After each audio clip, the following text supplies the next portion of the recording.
ये इसका जो एक मकसद था, वो मकसद कितना पूरा हो पा रहा है? अदालतों की व्याख्या, उनकी परिभाषा, उनके फैसले क्या है? कुछ परिवारों को और कुछ जातियों को पीढ़ी दर पीढ़ी आरक्षण का लाभ मिल रहा है और वही पीढ़ी दर पीढ़ी आरक्षण लेते जा रहे हैं और वही आरक्षण की जब जब समीक्षा की बात होती है तो मुखालफत करते हैं, क्योंकि आखिरी व्यक्ति की आवाज दिल्ली तक नहीं पहुंचती है, भोपाल तक नहीं पहुंचती है। इसलिए जो क्लासिफिकेशन की बात होती है वो क्लासिफिकेशन की बात भी दबी रह जाती है। देश की सर्वोच्च अदालत ने, और उस समय दलित चीफ जस्टिस ही थे, जस्टिस गवई, उनकी अध्यक्षता वाली बेंच ने 5 जजेस ने कहा था कि क्लासिफिकेशन होना बहुत जरूरी है रिजर्वेशन में। इसलिए क्लासिफिकेशन होना जरूरी है ताकि जो समय जो लोग सक्षम हो गए, जो क्रीमी लेयर में आ गए, जो लोग आगे आ गए, ऑलरेडी फॉरवर्ड हो गए, उनको उससे निकालें। यानी क्रीमी लेयर का कॉन्सेप्ट जो इंदिरा साहनी की जजमेंट में सुप्रीम कोर्ट ने इजाद किया था, उस क्रीमी लेयर जैसी व्यवस्था जो है SC ST रिजर्वेशन में भी हो। परंतु ये जो तमाम पॉलिटिकल पार्टीज जो दलितों को गुमराह करती हैं, दलित वोटों को और ओबीसी वोटों को सिर्फ इसलिए कि वो अलग ना हो जाए और उनकी सरकार ना चली जाए या वो सत्ता में आ जाए किसी तरीके से, या वो जो उनके उनके समर्थक बनते हैं वो लोग चाहते ही नहीं है कि ये आरक्षण जो है माने क्लासिफिकेशन हो तो क्लासिफिकेशन होकर के आखिरी व्यक्ति को मिले, क्योंकि अगर मिलेगा तो वो सक्षम होगा और सक्षम होगा तो वो फिर कहेगा कि हमें आरक्षण नहीं चाहिए। इसलिए वो गरीब को गरीबी रहने देना चाहते हैं। अब मैं कुछ आपको, अब ये लेटेस्ट हम 2026 की बात कर रहे हैं, मैं थोड़े कॉन्स्टिट्यूएंट असेंबली के बारे में भी बता देता हूं, क्योंकि राय बनाने से पहले समझना जरूरी है कि जो 7 में से 5 ड्राफ्टिंग कमेटी में खासतौर से रिजर्वेशन को लेकर जो बनी थी, जिसमें मौलाना अबुल कलाम आजाद थे और बेगम एजाज रसूल थी, जिसमें हुसैन लालजी थे,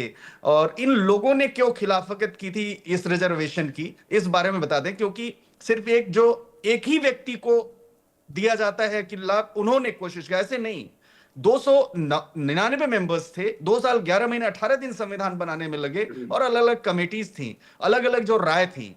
तो ये समझिए कि सबसे पहले, इसलिए बहुत महत्वपूर्ण विषय देश को जानने जरूरी है, जब आरक्षण के मुद्दे पर कमेटी बनी तो इस व्यवस्था के खिलाफ थी। यही वजह है कमेटी की रिपोर्ट के आधार पर जब दिसंबर 49 में धारा 292 और 94 के तहत मनोज जी जब मतदान कराया गया तो 7 में 5 वोट आरक्षण के खिलाफ पड़े थे। जैसा मैंने बताया, मौलाना आजाद, मौलाना हिफुजुर रहमान, बेगम एजाज रसूल, तजम्मुल हुसैन और हुसैन लालजी भाई आरक्षण के विरोध में मतदान किया था। दरअसल उन्होंने आरक्षण के दूरगामी परिणामों का अंदाजा उसी वक्त लगा लिया था। तो आप समझिए आज जो बात कहते हैं, और आज के दौर में आरक्षण एक समूह के उत्थान की जरूरत से ज्यादा राजनीतिक मुद्दा बन गया है। इसीलिए जो अभी आपने अपने प्रोमो में कहा कि कोई माई का लाल नहीं हटा सकता, इसलिए कि कोई माई का लाल हिम्मत इसलिए नहीं कर सकता कि उनकी कुर्सी चली जाएगी।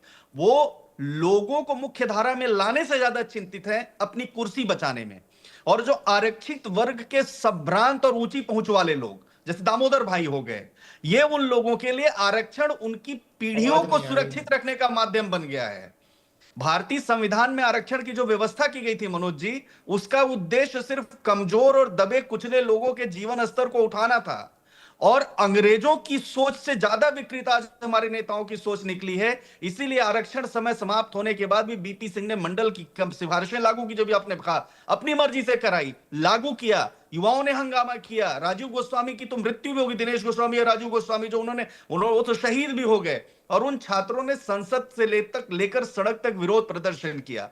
आज एक ऐसा मुद्दा बन गया जो कोई भी राजनीतिक पार्टी के लिए हार जीत बनता है। अब डॉक्टर अंबेडकर की बात पर आ जाते हैं। महान है, हम भी उनकी इज्जत करते हैं, वो पायनियर हैं, बहुत बड़े लॉ मिनिस्टर भी रहे, लॉ मेकर भी रहे।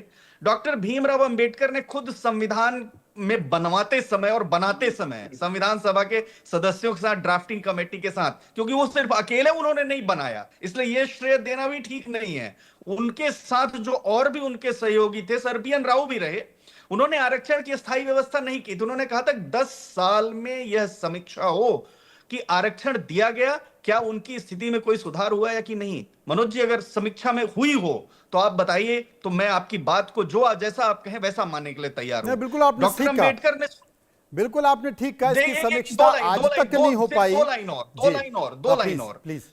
तो उन्होंने मनोज भाई ये भी कहा था कि आरक्षण से अगर किसी वर्ग का विकास हो जाता है तो उसके आगे की पीढ़ी को आरक्षण का लाभ नहीं देना, जो क्रीमी लेयर का कॉन्सेप्ट है। जी। वजह बताई थी कि आरक्षण वैशाखी है, वैशाखी नहीं है जिसके सहारे पूरी जिंदगी काट दी जाए। विकसित होने का अधिकार है, और इसीलिए अंबेडकर ने संविधान में आरक्षण की अस्थायी व्यवस्था नहीं की थी। ओवर टू यू मनोज भाई। राहुल लाल मेरे साथ मौजूद है। राहुल लाल साहब, जो बातें अश्वनी दुबे कर रहे हैं, आप सहमत हैं? जो समाज से बातें निकल कर आ रही हैं, क्योंकि एक समय था जब मैं देखता था सरकार बनी थी तो संघ की तरफ से और संघ प्रमुख की तरफ से आरक्षण पर बार बार विचार करने की बात होती है, लेकिन मुझे लगता है कि हाथ जल गए उसके बाद अब चर्चा ही नहीं हो रही, आवाज ही नहीं निकल रही। एक बार माई के लाल इस तरह का बयान पूर्व मुख्यमंत्री शिवराज सिंह चौहान ने भी दिया था, उसके बाद वर्तमान से पूर्व हो गए थे।